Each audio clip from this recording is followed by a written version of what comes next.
तो hello friends, welcome to my channel UPPCS with Chauhan. तो guys आज हम कर रहे हैं घटना चक्र की जो सीरीज़ चल रही है हमारी, जिसमें हम कर रहे हैं भौतिक विज्ञान, जिसमें हम चैप्टर नंबर 15 कर रहे हैं और उसका एक पार्ट आ चुका है। आज हम करेंगे उसका सेकंड पार्ट। तो जो पहला पार्ट था गाइज, उसमें हमने क्या किया है, जो चैप्टर के नोट्स हैं वो कंप्लीट कर लिया और कुछ क्वेश्चंस कर लिए। अब आगे के क्वेश्चंस करते हैं हम इस वाले पार्ट में। तो जो हमारा जो चैप्टर नंबर 15 है गाइज, क्या नाम है इसका, रक्षा प्रौद्योगिकी। चलिए अब स्टार्ट करते हैं आगे। क्वेश्चन नंबर 16 तक हम कर चुके थे अपनी पिछले पार्ट में। नाउ 17th क्वेश्चन से अब स्टार्ट करते हैं हम लोग। तो गाइस एक बार देख, ओके। तो इसमें क्या लिखा है, भारतीय सुरक्षा के संदर्भ में निम्न में से कौन सा एक कथन सही नहीं है। ओके, तो इसमें आंसर देखते हैं। हमारे पास है सी, लिखा है त्रिशूल जमीन से हवा में मार्क करने वाला क्या है, सुपरसोनिक यानी कि पराध्वनिक प्रक्षेपास्त्र है, और उसकी जो परास है वो है आपकी 9 किलोमीटर। ओके, तो इसने क्या बोला है यहाँ पे, त्रिशूल जो है, सबसे पहली बात तो जो त्रिशूल है वो आपका ज़मीन से हवा में मार्क करने वाला, चलिए ये ठीक है आपका। तो इसकी जो यहाँ पे रेंज लिखी, मतलब इसमें परास है वो 30 किलोमीटर ना होके कितनी है, 9 किलोमीटर है। आइए और बाकी हम देख लेते हैं एक बार। तो इसमें लिखा है पृथ्वी 2 से लेस होने पर क्या है, IAF विश्व के एकमात्र वायुसेना है जिसकी कमान में ज़मीन से ज़मीन पर मार्क करने वाले प्रक्षेपित प्रक्षेपास्त्र या मिसाइल है। ठीक है, दूसरा लिखा है सुखोई 30। एक्चुअली ये क्वेश्चन जो है ना गाइस, थोड़ा IAS का क्वेश्चन है, IAS में आ चुका है ये क्वेश्चन। ठीक है, तो उस हिसाब से आप देखिए कि क्वेश्चन कैसा है। तो IAS और PCS का लेवल काफ़ी दोनों में फ़र्क होता है। ठीक है, इसकी व्याख्या एक बार हम डायरेक्ट देख लेते हैं। ठीक है, इसमें लिखा है जो त्रिशूल है, त्रिशूल भारत के एकीकृत, मतलब जो कार्यक्रम था, एकीकृत निर्देशित प्रक्षेपास्त्र विकास कार्यक्रम के तहत विकसित होने वाला लघु रेंज जमीन से हवा में मार्क करने वाली जो है 9 किलोमीटर है इसकी रेंज। 2008 को क्या हुआ कि भारत के अधिकारियों ने त्रिशूल मिसाइल परियोजना को बंद करने की घोषणा कर दी है। ठीक है, यानी एक तो ये हो गया हमारा, सी वाला गलत है। ठीक है, बाकी हमने ए देख लिया। बी में क्या लिखा है कि सुखोई 30 MKI जेट लड़ाकू हवा से जमीन पर मार्क करने वाले सूक्ष्म प्रक्षेपास्त्र का प्रक्षेपण कर सकते हैं। लिखा है स्वदेश में निर्मित INS प्रबल जो है जमीन से जमीन पर मार्क करने वाले प्रक्षेपास्त्र का जो है परीक्षण कर सकते हैं। ओके, तो ये सारे सही हैं। बाकी हमारा जो त्रिशूल के बारे में वो था जो वो गलत था गाइस। ये क्वेश्चन आपका जो है, इसमें लिखा है नवंबर 2006 में। देखिए ये 2006 की बात हो रही है। ठीक है, क्वेश्चन आया 2007 में, करंट अफेयर्स से रिलेटेड क्वेश्चन है। आप सिर्फ एक व्याख्या देख लीजिए, क्वेश्चन क्या है आप पढ़ लीजिएगा, थोड़ा सा नॉलेज के लिए व्याख्या देखिए आप। वैसे तो करंट का क्वेश्चन है। इसमें लिखा है पृथ्वी 2। ओके, तो इसमें लिखा है कि नवंबर 2006 में जो है DRDO ने पृथ्वी 2 मिसाइल का प्रयोग कर सफलतापूर्वक अवरोध परीक्षण किया। ओके, फिर लिखा है कि पृथ्वी 2 एक थल से थल मिसाइल है, यानी कि ज़मीन से ज़मीन या सरफेस टू सरफेस मिसाइल है, और ये महानगरों पर जो है हवाई हमले से रक्षण के लिए प्रयोग में लाई जाती है। ओके, तो पृथ्वी 2 क्या, देखिए जो दूसरा वाला है जो ये बचाने के काम में कौन आता है, एंटी टैंक मिसाइल आती है, ना कि मिसाइल। ठीक है, तो पृथ्वी 2 हम जानते हैं कि एक मिसाइल की एक पूरी श्रृंखला थी, पृथ्वी 1 2 3 ऐसे करके आई थी। ठीक है, ये कोई आपका एंटी टैंक मिसाइल नहीं है कि वो क्या करना है, कि वो रक्षण के लिए तो बिल्कुल भी नहीं है, ये मार्क करने के लिए, मतलब मारने के लिए। ठीक है, तो ये वाला हमारा गलत है, ये वाला हमारा सही है, मतलब ए सही है, 1 सही। आइए इसमें देखते हैं। तो इसमें लिखा है पृथ्वी 2 कम दूरी तक मार्क करने वाला तरल ईंधन चालित सतह से सतह पर मार्क करने वाला प्रक्षेपास्त्र है, यानी कि कम दूरी में मार्क करेगा और तरल ईंधन है इसमें, और ये क्या सतह यानी सरफेस टू सरफेस है। 500 किलोग्राम तक का पेलोड यानी कि जो वेट है वो ले जा सकती है, यानी कि जो युद्ध शीर्ष हैं वो ले जा सकती है, और क्या 250 किलोमीटर तक मार्क करने में सक्षम है। कितने में, 250 किलोमीटर तक। 2006 में DRDO ने पृथ्वी 2 मिसाइल का प्रयोग कर सफलतापूर्वक अवरोधक परीक्षण किया था। ठीक है, फिर लिखा है कि इस परीक्षण में पृथ्वी एयर डिफेंस यानी कि PAD इंटरसेप्टर मिसाइल ने पृथ्वी 2 मिसाइल को 50 किलोमीटर की ऊंचाई पर मार गिराया था। ठीक है, पृथ्वी 2 ने नहीं मारा था, पृथ्वी 2 को मार गिराया था। तो इस प्रकार पृथ्वी 2 वस्तुतः इस परीक्षण में आक्रामक मिसाइल थी। क्या थी, आक्रामक मिसाइल थी, ना कि रक्षक मिसाइल थी। ठीक है, फिर लिखा है महानगरों पर हवाई हमले से रक्षण हेतु पृथ्वी एयर डिफेंस इंटरसेप्टर मिसाइल और सतह से हवा में मार्क करने वाली मिसाइल उपयुक्त है। ठीक है, ठीक, आगे बढ़ते हैं हम लोग। ये देखिए गाइस, लिखा है C-130J यानी कि 130J सुपर हरक्यूलिस भारतीय वायुसेना द्वारा प्रयोग में लिया जा रहा है। विश्व का अत्यधिक उन्नत एयरलिफ्ट यानी कि वायुयान है और ये वायुयान बनाए जाते हैं। बी, इसका आंसर है किसके द्वारा बनाए जाते हैं? संयुक्त राष्ट्र अमेरिका के द्वारा बनाए जाते हैं। 2013 में आया हुआ क्वेश्चन है ये। चलिए, इसमें लिखा है भारतीय वायुसेना द्वारा अत्यधिक उन्नत एयर लिफ्ट वायुयान C-130J सुपर हरक्यूलिस प्रयोग में लाए जा रहे हैं। ठीक है, किसके द्वारा प्रयोग में लाए जा रहे हैं? भारतीय वायुसेना के द्वारा प्रयोग में लाया जा रहा है। और जिसके लिए क्या है? C-130J सुपर हरक्यूलिस जो निर्माता है लॉकहीड मार्टिन कंपनी से IAF ने क्या है वर्ष 2008 में लगभग $1.1 बिलियन का समझौता किया था। फिर है जो ये कंपनी है लॉकहीड मार्टिन कंपनी का मुख्यालय क्या है? संयुक्त राष्ट्र अमेरिका में स्थित है। और जो दिसंबर 2013 में सुरक्षा मामलों पर मंत्रिमंडलीय समिति ने 6 और C-130J सुपर हरक्यूलिस विमान खरीदने की मंजूरी प्रदान करी है। देखिए क्वेश्चन क्यों आया और कब आया?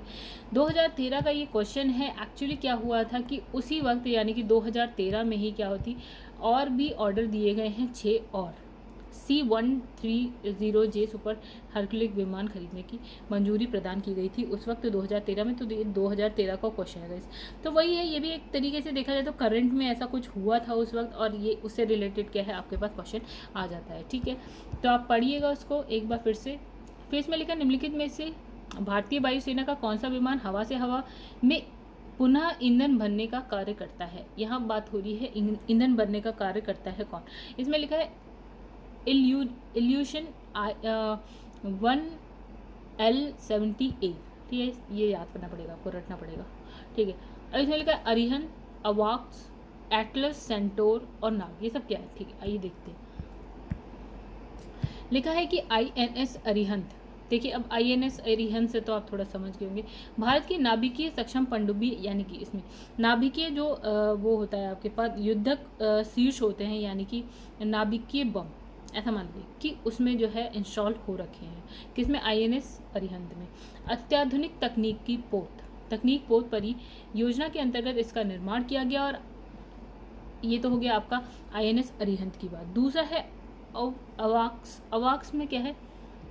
इजराइल एरोस्पेस इंडस्ट्रीज द्वारा विकसित क्या है? एक रडार है। गैस, रडार का काम क्या होता है? जैसे हवा में अगर कोई आपका दुश्मन रॉकेट है या फिर कोई मिसाइल है तो आप उसको क्या कर सकते हैं? ट्रेस कर सकते हैं। इसका मतलब ऐसा कि आपको पता चल जाएगा कि कितनी दूरी पर, किस ऊंचाई पर, किस स्थिति में कोई रॉकेट या कोई भी मिसाइल है, आप उसका पता लगा सकते हैं। और किससे पता लगाते हैं आप?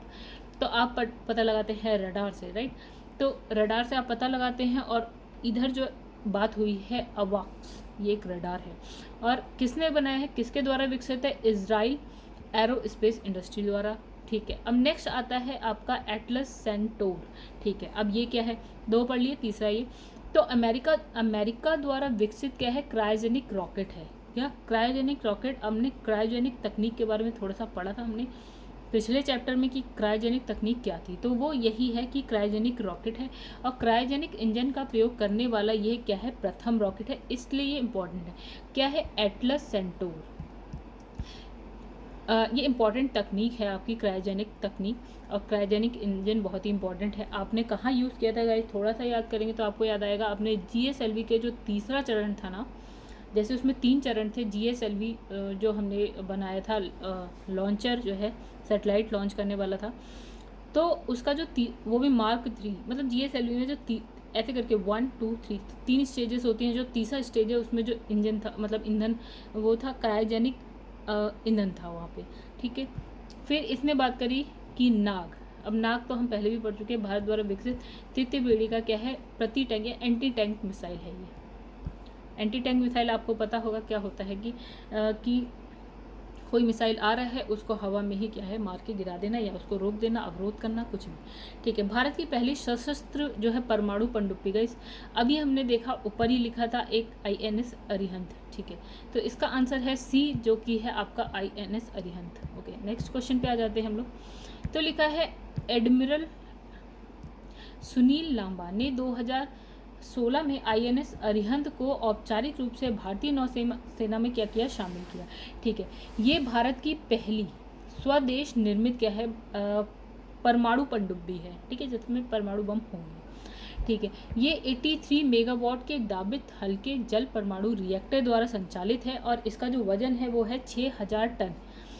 थल और आकाश के बाद पानी के भीतर से, देखिए थल से हम मिसाइल बना चुके हैं जिसे हम छोड़ सकते हैं, आकाश यानी कि हवा में भी, हवा में भी आप छोड़ सकते हैं, हवा से सतह पे भी छोड़ सकते हैं। अब ये जल के अंदर से बात हो रही है।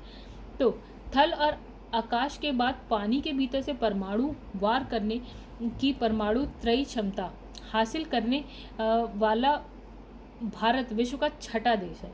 ठीक है, तो guys 1 minute. Okay, next question है, निम्नलिखित में से कौन सी एक भारतीय नौसेना की नाभिकीय ऊर्जा द्वारा संचालित पनडुब्बी है। तो दोस्तों इसमें है आंसर है आपका, जो नौसेना की नाभिकीय ऊर्जा द्वारा संचालित वो है आपकी गाइस INS चक्र। ठीक है, आगे चलिए देखते हैं। लिखा है INS चक्र जो है 8140 टन वजनी, देखिए टन वजन इसकी कोई ज़रूरत नहीं है आपको, अकुला श्रेणी की नाभिकीय ऊर्जा संचालित पनडुब्बी है। नाभिकीय ऊर्जा संचालित है गाइस, इसलिए इम्पोर्टेंट है ये। और इसे भारतीय नौसेना में 2012 में शामिल किया गया था। कब? 2012 में। और INS सिंधु वीर सिंधु घोष वर्ग की, जबकि INS शिशुमार्ग जो है, INS शिशुमार्ग एवं INS सल्की शिशुमार्ग वर्ग की डीजल इलेक्ट्रिक क्या है, पनडुब्बी। तो नाभिकीय ईंधन वाली इसने पूछी थी, तो नाभिकीय ईंधन वाली है आपकी INS चक्र। दूसरा इसने सिंधु घोष वर्ग की पूछ ली, और जो आपकी है एक शिशुमार्ग वर्ग जो कि डीजल इलेक्ट्रॉनिक पनडुब्बी है। ठीक है, आगे बढ़ते हैं हम लोग। लिखा निम्नलिखित में से कौन सी एक भारतीय नौसेना की पनडुब्बी है, भारतीय नौसेना की।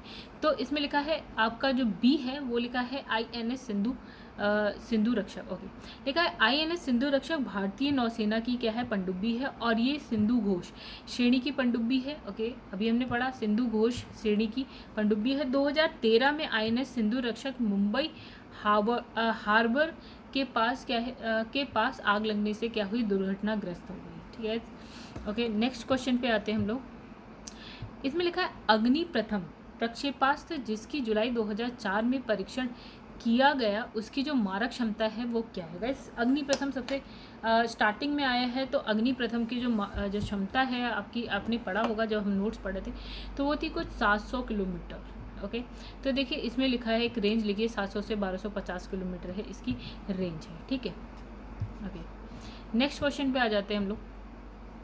एक स्वदेश निर्मित मिसाइल जिसकी मारक क्षमता 700 किलोमीटर है, अभी पीछे हमने देखा 2010 में सफल परीक्षण किया गया। ठीक है, 2010 में इसका सफल परीक्षण चलिए यहाँ पे थोड़ा था, यहाँ पे देखिए इसका आंसर है अग्नि-1। अभी हमने देखा 700 रेंज यही है। तो इसमें लिखा है कि 28 मार्च 2010 को व्हीलर द्वीप स्थित एकीकृत परीक्षण रेंज से स्वदेश निर्मित नाभिकीय सक्षम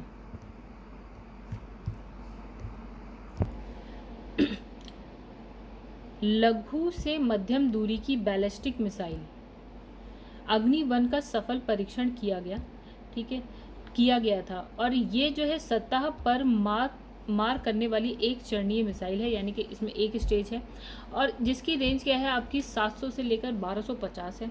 और इसका पहला रात्रिकालीन जो परीक्षण किया गया है वो देखिए, एक तो होता है दिन में, एक होता है रात्रिकालीन। तो रात्रिकालीन 2014 को व्हीलर द्वीप स्थित एकीकृत परीक्षण रेंज से किया गया। ठीक है, नेक्स्ट क्वेश्चन। धनु मिसाइल जिसका सफल परीक्षण भारत द्वारा मार्च 2010 में किया गया था, उसकी जो मारक क्षमता है वो है 350 किलोमीटर। धनु मिसाइल जो है पृथ्वी प्रक्षेपास्त्र का क्या है, नौसैनिक संस्करण। इसका मतलब क्या है, जो पृथ्वी है गाइज हम जानते हैं कि वो सतह से सतह पर मार करने वाली, मतलब इसको जो प्रक्षेपास्त्र मतलब इसको जो छोड़ा जाता है वो सतह से छोड़ा जाता है।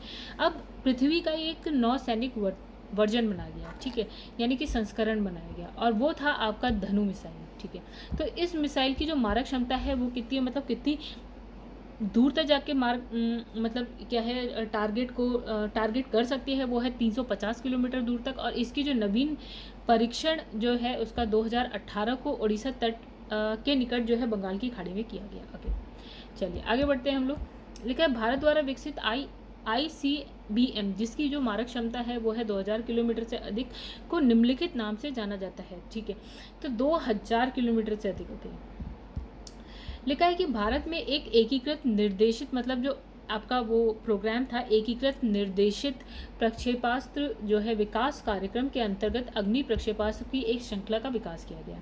तो अग्नि-1 की जो एक मध्यम दूरी की क्या थी, बैलिस्टिक प्रक्षेपास्त्र था, जिसकी रेंज थी 700 से लेकर 1250 किलोमीटर तक। जबकि जो अग्नि-2 है उसकी जो रेंज है ना गाइस, वो है आपकी 2000 से लेकर 2500 किलोमीटर तक। ठीक है, तो इसका आंसर है डी, जो कि अग्नि-2। ओके, आगे बढ़ते हैं हम लोग। निम्नलिखित में से हंसा 2 किसका नाम है? ओके, तो इसमें लिखा है एक परीक्षण यान। ठीक है, आइए आगे बढ़ते हैं। हंसा जो है भारत का नेशनल एरोस्पेस लेबोरेटरी यानी कि NAL द्वारा डिज़ाइन और Taneja aerospace and aviation limited द्वारा निर्मित एक क्या है, सामान्य विमान है। मतलब हंसा क्या है, एक विमान है, सामान्य विमान है, जिसका प्रयोग उड़ान परीक्षणों हेतु किया जाता है। हंसा 2RE और हंसा 3, हंसा S, हंसा UAV आदि इसके विभिन्न संस्करण हैं। किसके? हंसा के। ओके, नेक्स्ट लिखा है कि निम्नलिखित युग्मों में से कौन सा एक सही सुलिमित नहीं है, यानी कि कौन सा एक गलत। ठीक है, तो इसमें लिखा है कि इसका आंसर है बी, फाल्कन। तो फाल्कन में लिखा है कि ये जो है फाल्कन जो है रूस द्वारा भारत को उपलब्ध कराई गई क्या है, एक क्रूज मिसाइल है। ओके, तो एक्चुअल में क्या है, फाल्कन कोई मिसाइल नहीं है, ये एक क्या है, रडार सिस्टम है। क्या है? रडार। और रडार क्या करता है हम देख चुके हैं, और ये रूस ने नहीं, इजराइल ने भारत को प्रोवाइड कराई है। तो यही है। अब बाकी अब देख लेते हैं। अर्जुन क्या है? अर्जुन स्वदेश निर्मित क्या है, एक युद्धक टैंक है, अभी हमने पढ़ा था। और सारस क्या है? स्वदेश निर्मित क्या है, नागरिक यात्री वायु यान है, सारस। और ऑपरेशन सी बर्ड ये क्या है, कारवाड़ में भारतीय नौसेना का नया अड्डा। ओके, चलिए आगे बढ़ते हैं। ये आप थोड़ा सा ऐसे देख लीजिएगा, वही चीज़ें यहाँ पे हैं, कुछ नहीं है। ओके, अब लिखा है विश्व के किस देश के विश्व के किस देश से भारत फाल्कन रडार सिस्टम प्राप्त करेगा? तो अभी हमने देखा इजराइल से, तो इसका आंसर है बी, इजराइल। आगे बढ़ते हैं हम लोग। देखा है भारत ने निम्नलिखित में से किस एक से बराक मिसाइल रोधी रक्षा प्रणाली खरीदी है? ठीक है, बराक मिसाइल रोधी रक्षा प्रणाली। ओके, तो एक मिसाइल एंटी टैंक जो है रक्षा प्रणाली है, जिसका नाम है बराक। अब ये भारत ने किससे खरीदी? तो गाइस ये खरीदी है भारत ने इजराइल से। इसका नाम हो सकता है आपने सुना हो कुछ समय पहले। ठीक है, तो उसमें कुछ नहीं है, इजराइल से खरीदी है। अब लिखा भारत ने बराक 8 मिसाइल निम्नलिखित में से किस देश के सहयोग से विकसित की है? तो गाइस इसका आंसर है इजराइल, वही पहले वाला है। बराक 8 लंबी दूरी की सतह से हवा में मार करने वाली क्या है, मिसाइल है, LRSAM। फिर लिखा है कि इस मिसाइल को संयुक्त रूप से इजराइल एरोस्पेस इंडस्ट्री यानी कि IAI तथा भारत के DRDO द्वारा डिज़ाइन और विकसित किया गया। मतलब किसने? भारत, DRDO और इजराइल का IAI। ओके, इन दोनों ने मिलकर किया है।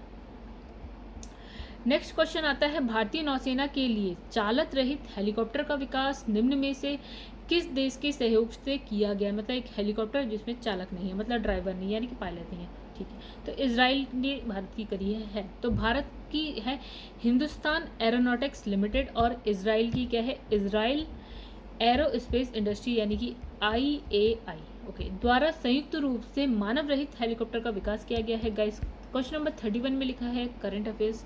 ओके, तो इसमें है निम्नलिखित में से कौन सा आधुनिक टैंक है? आधुनिक टैंक बोला है इसने अर्जुन। ओके, तो अर्जुन के बारे में थोड़ा हम पढ़ भी चुके हैं। मुख्य युद्धक टैंक अर्जुन एक अत्यंत विध्वंसकारी आधुनिक टैंक है और इसका विकास किसने किया है? DRDO ने। भारत हैवी इलेक्ट्रॉनिक्स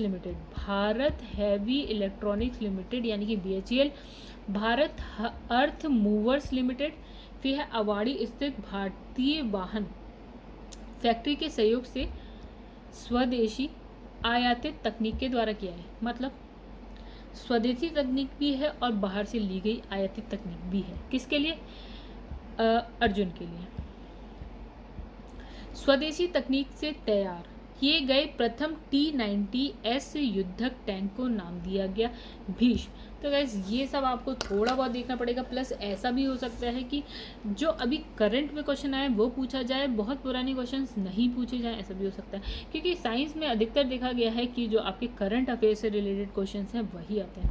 ठीक है, अगर पुराना कुछ आता है तो इसका मतलब आज कुछ ऐसा हुआ है जिसकी वजह से हम पीछे गए हैं। स्वदेश तकनीक से तैयार किए गए प्रथम जो है T-90S युद्धक टैंक को भीष्म नाम दिया गया है। ओके, क्योंकि इतना याद करना तो बहुत मुश्किल है। तो लिखा है 25 जनवरी 2002 को अंतरिक्ष में प्रक्षेपित अग्नि प्रक्षेपास्त्र 2 के बारे में निम्नलिखित कथन। ओके, अब लिखा है अग्नि प्रक्षेपास्त्र 2 के बारे में हम थोड़ा बहुत देखते हैं। लिखा है कि ये सतह से सतह पर मार्क करने वाला प्रक्षेपास्त्र है जिसका जो परास है वो 700 किलोमीटर है। ओके, तो इसने लिखा है ये है अंतरिक्ष में 8.45 बजे, ओके, इतने बजे उड़ीसा के व्हीलर द्वीप जो है परिसर से छोड़ा गया था। गाइस हमने शुरू में मैंने बहुत बार ऐसे कहा था कि चांदीपुर कहाँ है, आप ये बताइए चांदीपुर कहाँ है, तो ये चांदीपुर से किया गया था। ठीक है, यानी कि 2 हमारा गलत है। और इसकी जो रेंज है अग्नि 2 की रेंज हमारी है 2000 से लेकर 2500 किलोमीटर है, ना कि 700 किलोमीटर। एक्चुअल में 700 किलोमीटर जो है वो अग्नि 1 की है, ना कि अग्नि 2 की। तो हमारा पहला भी गलत है। तो ये 2 चरण वाला एक प्रक्षेपास्त्र है जिसमें प्रथम चरण में द्रव और जो द्रव प्रणोदक रॉकेट मोटर और द्वितीय चरण में ठोस प्रणोदक रॉकेट मोटर है। ओके, तो इसने कहा कि इसका क्या मतलब है ये समझते हैं। इसने कहा कि एक तो इसमें 2 चरण है, राइट, पहला और दूसरा चरण। इसने कहा पहले चरण में क्या द्रव है यानी कि लिक्विड प्रणोदक है, और सेकंड वाले में इसने कहा क्या है सॉलिड। तो गाइस ये भी गलत है, एक्चुअली क्या है दोनों में ही सॉलिड है।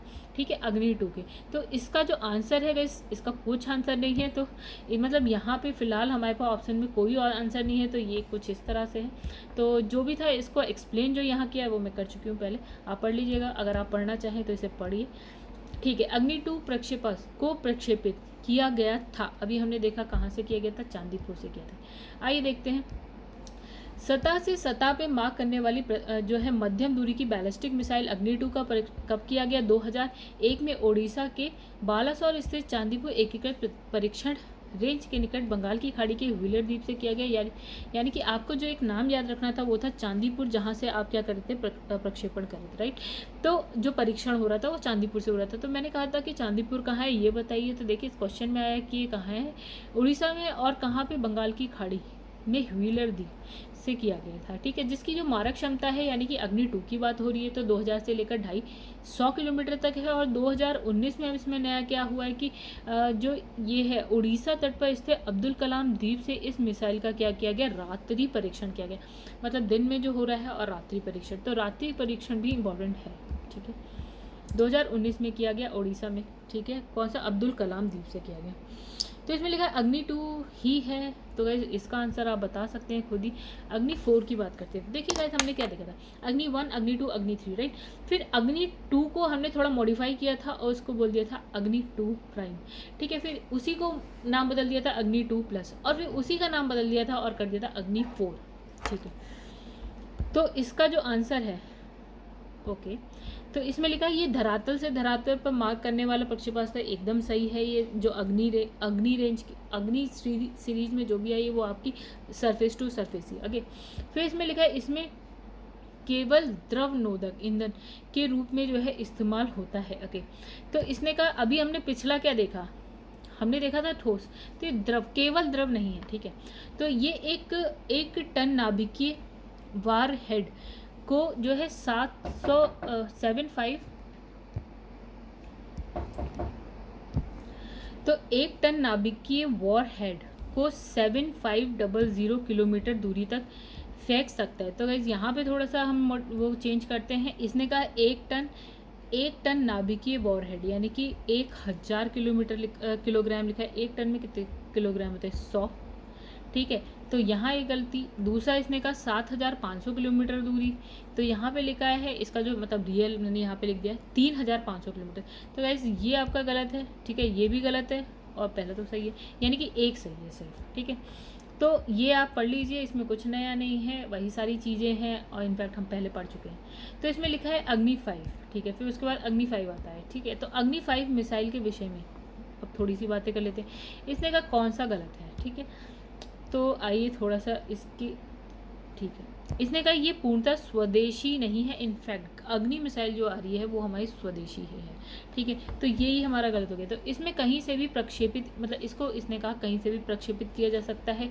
इसकी प्रक्षेपण श्रेणी जो है 500 किलोमीटर तक की है, ओके, सॉरी 5000। देखिए ये मॉडिफाई हुआ था और अग्नि 5 तक आ गए थे हम, तो जो अग्नि 5 है वो 5000 तक थी, और प्लस ये जो है इसको हम और आगे बढ़ा सकते हैं 8000 तक भी, 8 से 10,000 तक भी आ सकता है, ठीक है। ये दुश्मनों के रडार की पहुंच से बाहर है बिल्कुल, मतलब रडार इसे जो है ट्रैक नहीं कर सकता आसानी से क्या, मुश्किल से कर ही नहीं सकता। तो इसमें लिखा है कि जो अग्नि 5 एक क्या है, अंतर महाद्वीपीय बैलिस्टिक मिसाइल है, जिसे भारत के DRDO ने विकसित किया है। ये एक पूर्णतः स्वदेश निर्मित मिसाइल है, ये सब हम नोट्स में पढ़ चुके हैं। और इसमें लिखा है सचल प्रक्षेपण युक्त कण स्तर प्रक्षेपण प्रणाली से लैस जो है अग्नि 5 को सड़क या रेल के जरिए कहीं भी ले जाकर वहां से प्रक्षेपित किया जा सकता है, मतलब आसानी से इधर उधर ले जाया जा सकता है। और अग्नि 5 की जो आरंभिक मारक दूरी क्या है, वो है आपकी 5000 किलोमीटर। इसे बढ़ाकर हम 8000 से 10,000 किलोमीटर तक कर सकते हैं। और अग्नि 5 शत्रु के रडार को जाम करके इसके इलेक्ट्रॉनिक उपकरण से लैस है, और जिससे यह दुश्मनों के रडार की पहुंच से बाहर है, मतलब रडार की नज़र में बड़ी मुश्किल से आएगा। फिर इसमें अगर ये क्वेश्चन आप देखिए, ये आपका थोड़ा सा है करंट अफेयर्स का, इसे आप देख लीजिएगा, निर्भय के बारे में थोड़ा सा। तो वैसे निर्भय हमने पढ़ा था, चलिए आइए देख लेते हैं। लिखा है 2017 को सफल उड़ान परीक्षण किए गए निर्भय प्रक्षेपास्त्र के बारे में निम्नलिखित में से कौन सा कथन सत्य है, ओके। तो लिखा है ये एक, आइए इसका पहले आंसर देख ले, बी यानी कि 1 2 3 सही है और 4th आपका गलत है, ठीक है। तो इसमें क्या लिखा है, इसमें लिखा है कि यह 1000 किलोमीटर की मारक सीमा तक जो है नाभिकीय मुख्यास्त्र को पहुंचा सकता है, ठीक है। और इसमें लिखा है ये जमीनी आक्रमण वाला क्रूज प्रक्षेपास्त्र हो गया। ये पाकिस्तान के बाबर प्रक्षेपास्त्र का प्रभावी यत्युत्तर है, और ये एक क्या है, पराध्वनिक प्रक्षेपास्त्र है। आइए इसकी व्याख्या देख लें थोड़ी सी। ठीक है, 7 नवंबर एक्चुअली करंट का क्वेश्चन है, ठीक है, आप इसे स्किप कर सकते हैं क्योंकि करंट के क्वेश्चन तो आते ही रहेंगे। तो इसमें लिखा है कि 2017 को भारत में विकसित पहली सबसोनिक क्रूज मिसाइल, ठीक है, निर्भय एक क्या है 5वां परीक्षण किया गया। सतह से सतह पर मार करने वाले और परमाणु हथियार ले जाने में सक्षम इस मिसाइल की जो मारक जो क्षमता है वो है 1000 किलोमीटर से अधिक है। और उल्लेखनीय है कि ये मिसाइल पाकिस्तान के बाबर मिसाइल से ज़्यादा ताकतवर है और पाकिस्तान के लगभग सभी शहरों को निशाना बना सकती है। तो लिखा है इंद्र है। इंद्र क्या है, एक रडार है।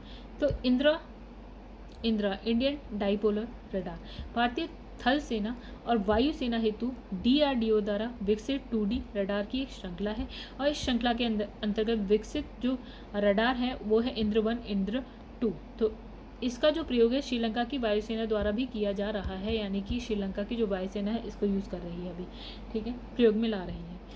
अब इसमें लिखा है 2003 में बालासोर में सफलतापूर्वक परीक्षित हवा से हवा में मारक प्रक्षेपास्त्र का नाम क्या है। तो ये है अस्त्र, हवा से हवा में अस्त्र, ओके। तो अस्त्र जो है दृश्य सीमा से परे वायु से वायु में मार करने वाला प्रक्षेपास्त्र है, जिसका विकास किसने किया है, DRDO ने किया है। इसकी जो प्रथम उड़ान है वो 2003 को संपन्न हुई थी। ये भी करंट का क्वेश्चन था। उस प्रक्षेपास्त्र का नाम बताइए जिसका परीक्षण भारतीय वैज्ञानिक व रक्षा अधिकारियों ने कब किया, 1996 को चांदीपुर से किया हुआ। तो ये 1996 की बात है, 1995 में ये क्वेश्चन आ चुका है, ठीक है। इसका आंसर है पृथ्वी 2।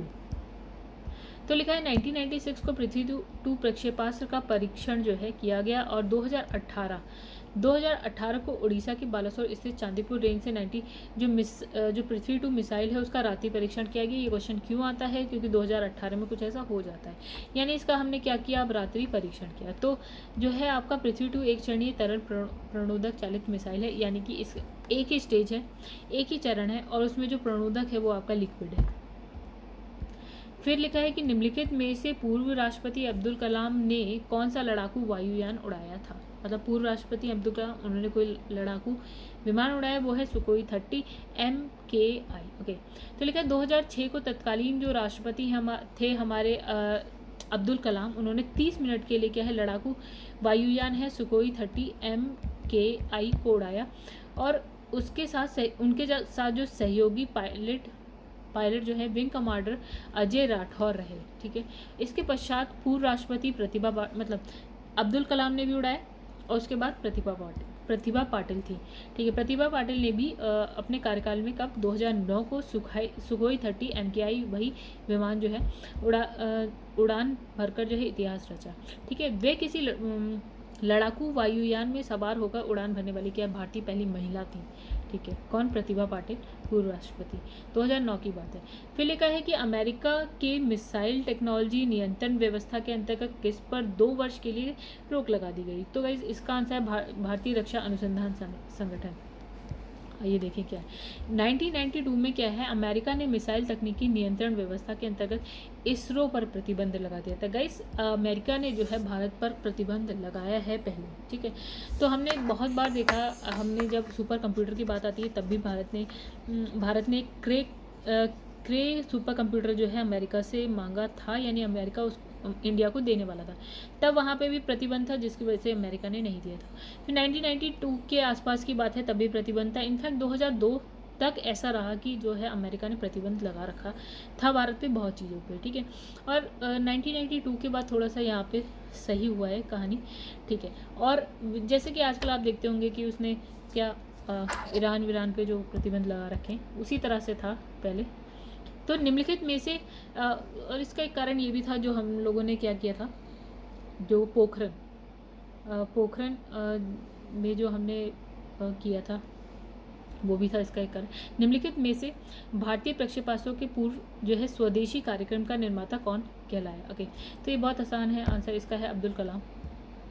तो भारत के रक्षा अनुसंधान और विकास संगठन के प्रमुख रहे मिसाइल मैन के नाम से विख्यात अब्दुल पाकिर जैनुलाब्दीन अब्दुल कलाम ने भारत के जो आपका IGMDP था, हमने पहले भी पढ़ा है, के विकास में अग्रणी भूमिका निभाई, और 1983 में प्रारंभ किए गए कार्यक्रम के तहत भारत ने अग्नि, पृथ्वी, त्रिशूल, नाग, आकाश, ऐसे आपने याद किया था पटना। ओके, तो इस शॉर्ट में था पटना। ठीक है, तो इनको तैयार किया, और इस क्षेत्र में विशेष योगदान देने के लिए उन्हें जो है भारत के सर्वोच्च नागरिक सम्मान यानी कि भारत रत्न से 1997 में सम्मानित भी किया गया था। किनको? अब्दुल कलाम को। ठीक है, वे भारत के 11वें राष्ट्रपति के रूप में कब 2002 से 2007 तक के बीच में रहे। ठीक है, आगे बढ़ते हैं। शौर्य, जिसका प्रतिरक्षा अनुसंधान और विकास संगठन द्वारा जो है 2008 को सफल परीक्षण किया गया है एक। ठीक है, ये भी आपका करंट का क्वेश्चन है, ये आप खुद पढ़ लीजिए, उसमें कुछ है नहीं। इसमें लिखा निम्नलिखित कथनों में से कौन सा शौर्य के संबंध में सही नहीं। ओके, तो इसमें लिखा ये एक हाइपरसोनिक मिसाइल है। ठीक है, हाइपरसोनिक है ये, बिकॉज इसकी जो स्पीड है वो है 7.8 मैक की। तो हमने देखा हाइपरसोनिक यानी कि 5 से 10 मैक के बीच में जो स्पीड रहती है वो हाइपरसोनिक की है, तो इसकी है, शौर्य की है। ठीक है, तो यही है ऊपर।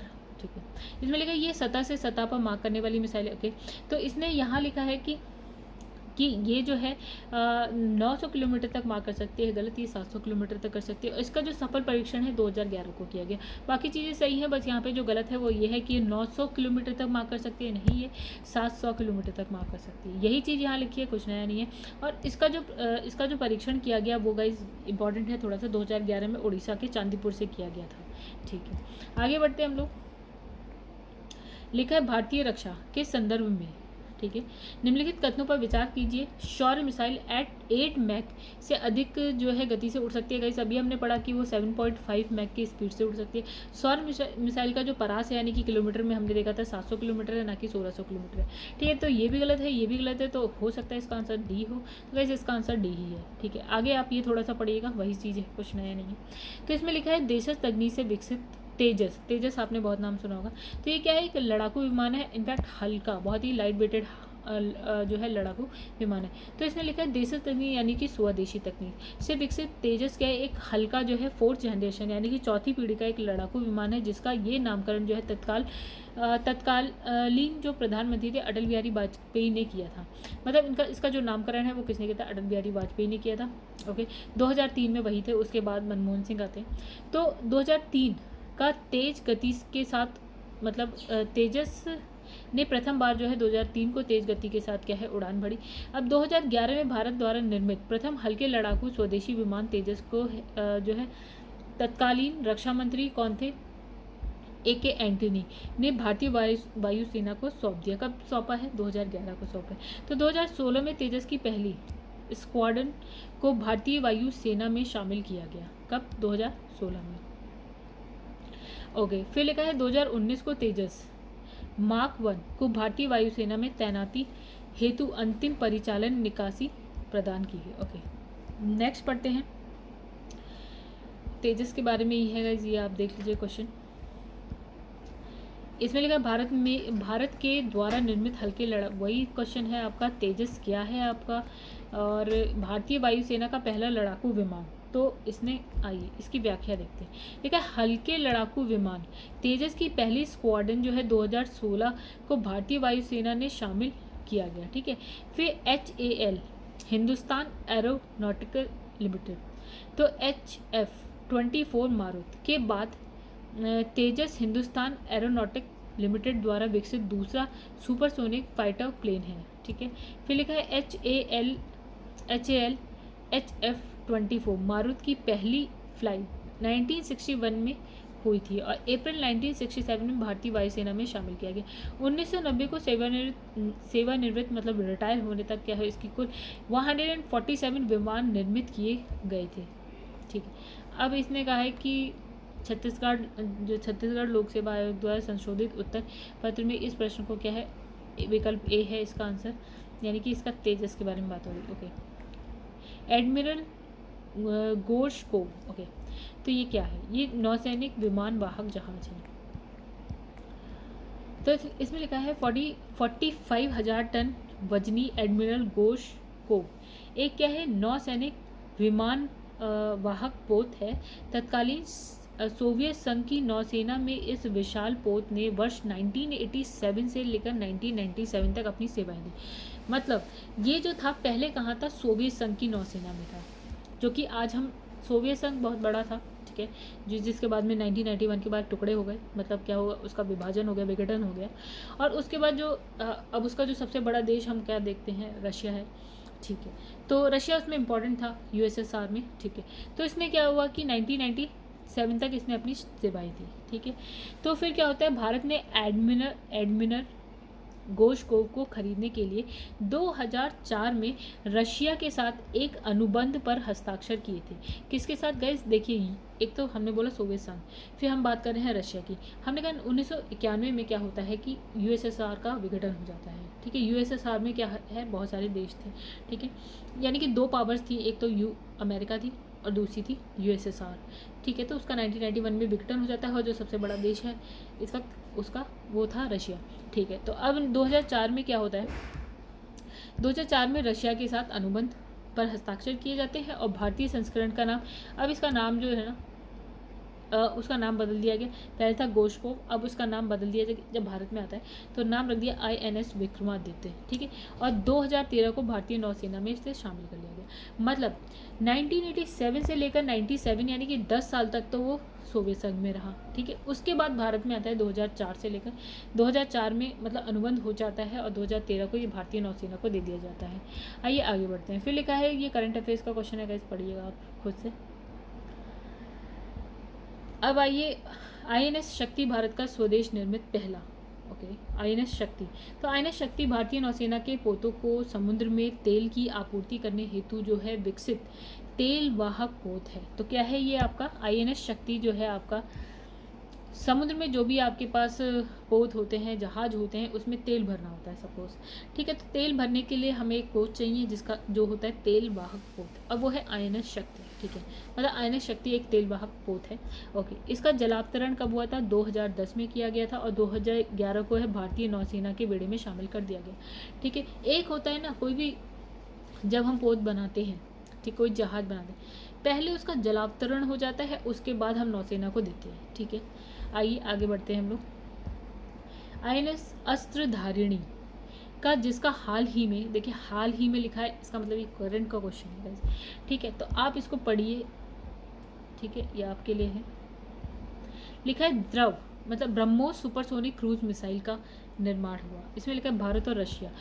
चलिए आइए पढ़ते हैं। तो ब्रह्मोस थोड़ा इंपॉर्टेंट है, लेकिन ये जो ब्रह्मोस है भारत के DRDO और रशिया के क्या लिखा है NPO, ओके, मशीनोस्त्रोएनिशिया, NPO, ठीक है, मशीनोस्त्रोएनिशिया के संयुक्त उपक्रम से विकसित एक क्या सुपरसोनिक क्रूज मिसाइल है। ब्रह्मोस नाम भारत, देखिए अब इसका नाम कैसे पड़ा, ब्रह्मोस, ब्रह्मपुत्र भारत की नदी है और रशिया की जो है मस्कवा नदी के नाम पर पड़ा, ठीक है। अब लिखा है कि ये मिसाइल जो है आपका 2.8 से लेकर 3 मैक तक की स्पीड से मार करने में सक्षम है। कितनी स्पीड है?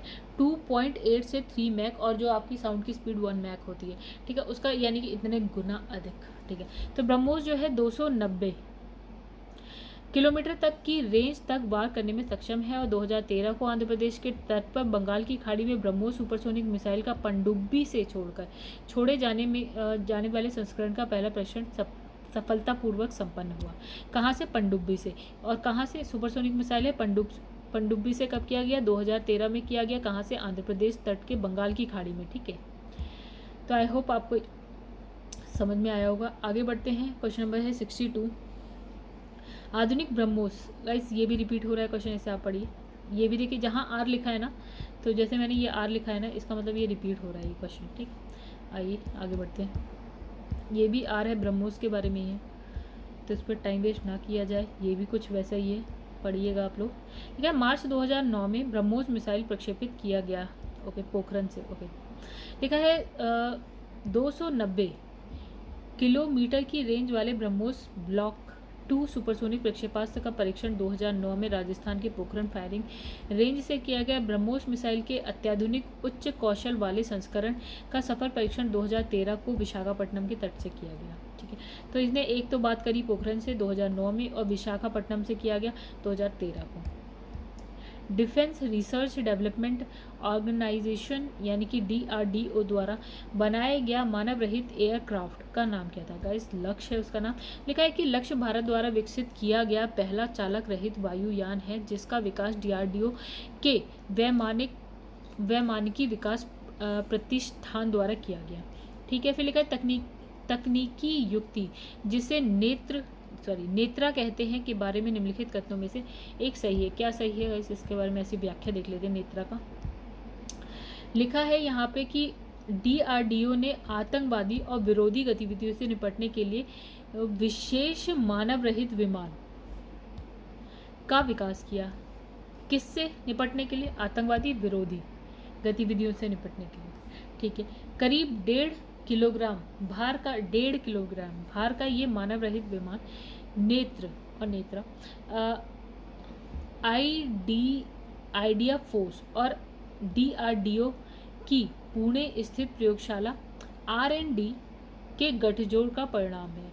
ये 200 से लेकर 300 मीटर की ऊंचाई तक उड़ने में सक्षम है, ठीक है। ये एक तरीके से जैसे होता है ना ड्रोन, वैसा कुछ, ठीक है। निम्नलिखित कथनों में से कौन सा F-18 सुपर हार्नेट के बारे में सही नहीं है? ओके, तो इसके बारे में थोड़ा ऐसे पढ़ लेते हैं। तो इसने कहा F-18 सुपर हार्नेट अमेरिकी लड़ाकू विमान है जिसे अमेरिकी एरोस्पेस कंपनी बोइंग, ठीक है, बोइंग आपने सुना होगा, अमेरिका की कंपनी है, तो बोइंग बनाती है। किसको? F-18 सुपर हार्नेट, ओके, लड़ाकू विमान है F-18 सुपर हार्नेट। कौन बनाती है? बोइंग। कहाँ की कंपनी है? अमेरिका। भारतीय कंपनी HAL ने भी इसमें लगने हेतु कुछ उपकरण जो है बनाए हैं। अब यह है कि जैसे कोई विमान बन रहा है तो उसका कुछ पार्ट किसी ने बना दिया, कुछ पार्ट किसी ने, तो भारतीय कंपनी जो है HAL उसने भी इसका कुछ पार्ट बनाए। अमेरिका का अतिरिक्त अमेरिका के अतिरिक्त ऑस्ट्रेलिया एवं कुवैत इस विमान का जो है प्रयोग कर रहे हैं। मतलब 3 देश इसका जो है प्रयोग कर रहे हैं। एक है हमारी अमेरिका, दूसरा है आपका ऑस्ट्रेलिया है, एक है कुवैत। कभी कभी समाचार गाइस ये भी देखिए समाचार में आ रहा है, इसका मतलब करंट अफेयर्स है। ओके, तो इसमें लिखा है कभी कभी समाचार में उल्लेखित terminal high altitude area defence. Terminal high altitude area defence, THAAD क्या है? ओके, देखते हैं क्या है। तो इसमें लिखा है अमेरिकी मिसाइल प्रतिरोधी प्रणाली। तो ओके, यहाँ लिखा है terminal high altitude area defence अमेरिकी बैलिस्टिक मिसाइल प्रतिरोधी प्रणाली है जो लघु और मध्यम दूरी की बैलिस्टिक मिसाइल के विरुद्ध प्रतिरक्षा की क्षमता उपलब्ध करती है। और ये प्रणाली वायुमंडल के भीतर और हवा और बाहर जो है मिसाइल के अवरोध, मतलब ये वही है, ये एक एंटी टैंक मिसाइल है। यानी कि कोई मिसाइल आ रहा है वो ऊपर ही क्या है उससे जो है टकराएगी, उसको ख़त्म कर देगी, उसको रोक देगी, उसको अवरोध पैदा करेगी। ठीक है, और कुछ नहीं है। फिर लिखा है ऑपरेशन शक्ति 98 क्या है? ओके, अब देखिए ये क्या है, ये इंपॉर्टेंट है। ठीक है, तो आइए देखते हैं यहाँ पे। तो भारत द्वारा सन 11 मई और 13 मई सन 1998 की बात है। भारत के प्रधानमंत्री अटल बिहारी वाजपेयी थे। अब क्या होता है कि भारत द्वारा राजस्थान के पोखरण एक जगह है जो राजस्थान में क्या है 5 भूमिगत परमाणु परीक्षण किए गए। ठीक है, भारत को एक्चुअली अलाउड नहीं था, फिर भी भारत ने किया। ठीक है, मतलब छुप कर किया है। तो इस परमाणु परीक्षण अभियान को क्या नाम जो दिया गया, ऐसा होता है ना, कोड नेम देते हैं। ठीक है, तो इसमें जो नाम दिया गया वो था ऑपरेशन शक्ति, और 98 यानी कि 1998 में हुआ था इसमें। ठीक है, फिर नेक्स्ट क्वेश्चन आपका आता है CNEX 2 क्या है? What is CNEX 2? ठीक है, भारत और श्रीलंका द्वारा किया गया क्या है ये? इसका आंसर है बी, भारत और श्रीलंका के द्वारा किया गया संयुक्त नौसेना अभ्यास है ये। कहाँ कब हुआ है? अभी विशाखापट्टनम में 2019 में। ठीक है, आगे बढ़ते हैं।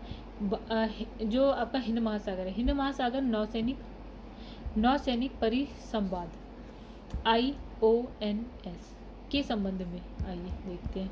लिखा है इसके बारे में ऐसे ही पढ़ लेते हैं हम लोग। लिखा है हिंद महासागर नौसैनिक परिसंवाद IONS एक स्वैच्छिक पहल है जिसका उद्देश्य क्षेत्रीय दृष्टि से प्रासंगिक समुद्री मुद्दे पर विचार विमर्श का एक समावेशी और खुला मंच उपलब्ध कराने के माध्यम से हिंद महासागर क्षेत्र के तटीय देशों की नौसेनाओं के मध्य समुद्री सहयोग को बढ़ाना। मतलब ये हुआ कि हिंद महासागर में जितने भी देश हैं उसके जो तटीय देश हैं, मतलब ऐसे तो हिंद महासागर के जो तटीय देश हैं जैसे भारत है, श्रीलंका है आपका, और हिंद महासागर में और कौन कौन से आते हैं, मोज़ाम्बिक आता है, मतलब बहुत सारी कंट्रीज ऐसी हैं। ठीक है, तो उसके जो तटीय देश हैं उसमें क्या है समुद्री सहयोग को बढ़ाना। ओके, तो इसमें लिखा है 2008 के मध्य पहला हिंद महासागर नौसैनिक परिसंवाद जो है नई दिल्ली में भारत की अध्यक्षता में आयोजित किया गया था। यानी कि जो सबसे पहले हुआ था वो कहाँ हुआ था? नई दिल्ली में। और उसका आयोजन किसने किया था? अध्यक्षता किसने करी थी? वो करी थी भारत ने। ओके, आते हैं नेक्स्ट हमारा है, लिखा है फ्रेंडशिप 2016 क्या है? आइए देखते हैं क्या है।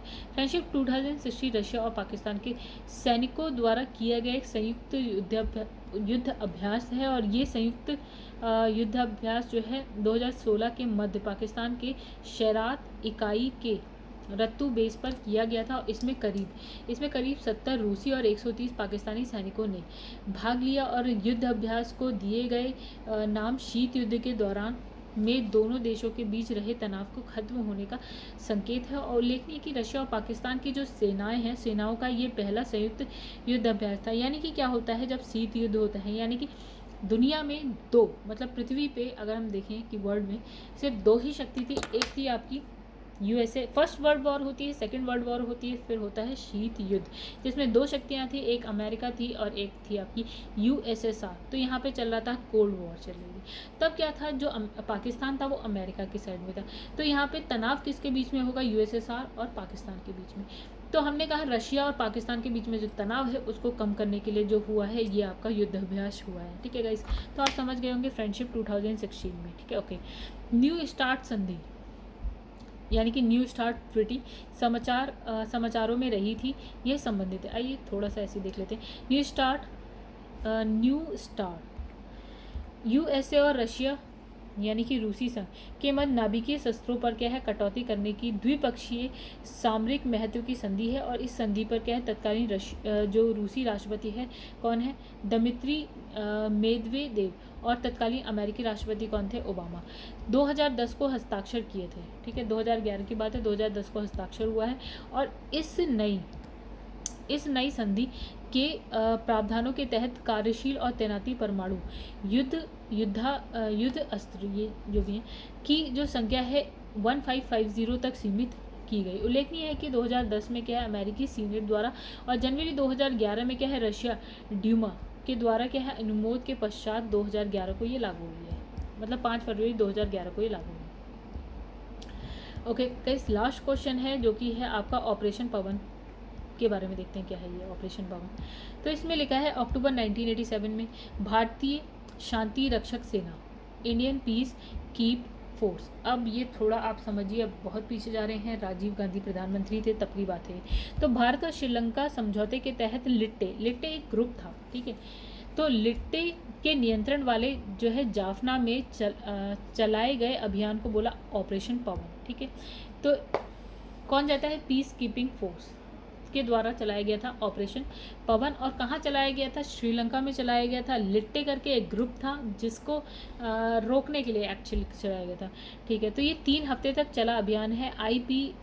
IPKF ने क्या किया, जाफना को तो लिट्टे से मुक्त करा दिया, परंतु इसकी जो कीमत क्या हुई, जो 214 भारतीय सेनाओं मतलब सैनिकों को जो है जान से जाना पड़ा, ठीक है। ओके, इसका मतलब ये था कि जब राजीव गांधी की सरकार थी तो थोड़ा सा तनाव चला था श्रीलंका और इंडिया के बीच में। इनफैक्ट श्रीलंका इंडिया नहीं कहें तो ज़्यादा अच्छा रहेगा, कहें कि तमिलनाडु में जो तमिलियंस थे उनके और जो है श्रीलंका के बीच में चला था, क्योंकि जो बहुत सारे तमिलियंस थे तमिलनाडु से कहाँ चले गए थे, श्रीलंका चले गए थे जब अंग्रेज़ थे, ठीक है। वो काम करवाते थे तो उठा के ले जाते थे दूसरे देशों में लोगों को। ओके, तो जो लिट्टे जो ग्रुप है ना वो श्रीलंका में बन गया था। अब सारी कहानी वहाँ चलती है लिट्टे के श्रीलंका में। तो क्या होता है कि श्रीलंका राजीव गांधी जो उस वक्त प्रधानमंत्री थे उनसे कहते हैं, तो ये एक इंडियन पीस कीपिंग फोर्स जो है पहुंचती है वहाँ श्रीलंका में।